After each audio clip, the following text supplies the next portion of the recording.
Matapos ang mahigit isang dekada mula nang magkahiwalay, muling pinapakilig ni Katrina Halili at Chris Lawrence ang publiko.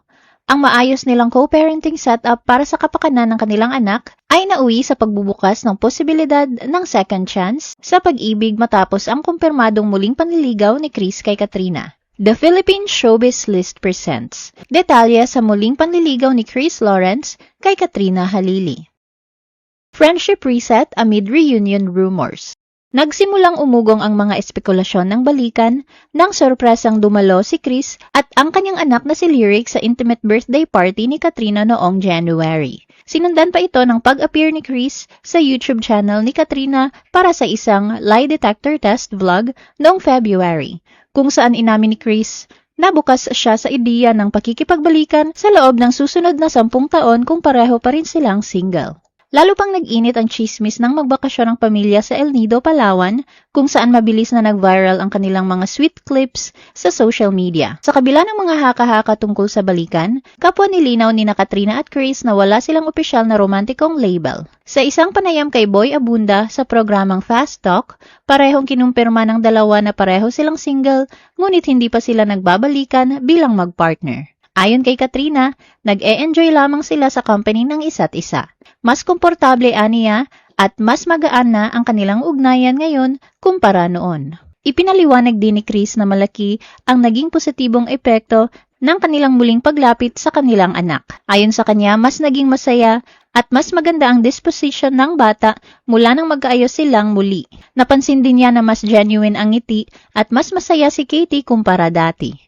Para sa kanya, ito ang pinakamahalagang dahilan kung bakit nila pinapanatili ang maayos na relasyon bilang magulang. Dagdag pa ni Chris, ginagawa nila ang lahat para kay Katie at bukas sila kung saan man sila dalhin ng sitwasyon. Nang matanong naman tungkol sa kanilang naging trip sa El Nido, kung saan nag-post si Katrina ng larawan ni Chris na may caption tungkol sa reset, ayon kay Katrina, ang ibig sabihin nito ay reset ng friendship.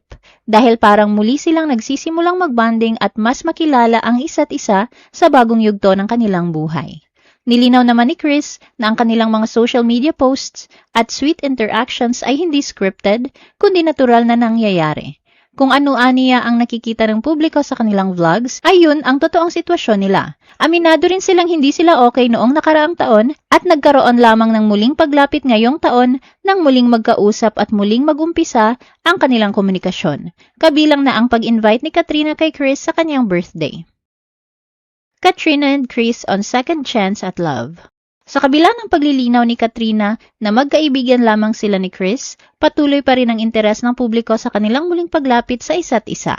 Ayon kay Katrina, nagsimula ang mas maayos nilang ugnayan nang magdesisyon siyang maging open muli sa pakikipag-ugnayan kay Chris para sa kapakanan ng kanilang anak na si Katie.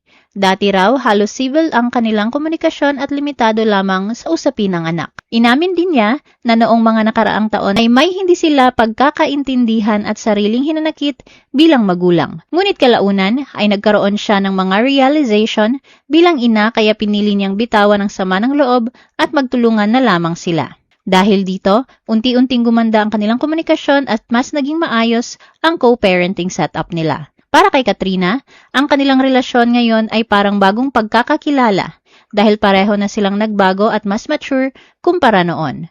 Bukas siya sa posibilidad ng pag-ibig second time around. Ngunit ayaw niyang magbigay ng label at mas pinipiling hayaan itong mangyari ng natural kung sakaling dumating ang tamang panahon. Sa hiwalay namang panayam, sinabi ni Chris na hindi niya inakalang mararating nila ulit ang ganitong maayos na ugnayan matapos ang kanilang hiwalayan. Aminado rin siyang bukas siya sa second chance sa pag-ibig kung ito man ay mangyayari. Gayunpaman, nilinaw niya na hindi nila minamadali ang anumang romantikong relasyon at mas pinapahalagahan muna nila ang natural na pag-usad ng kanilang muling pagkakakilala bilang co-parents at bilang dalawang taong muling nagkakaunawaan. Chris officially courting Katrina.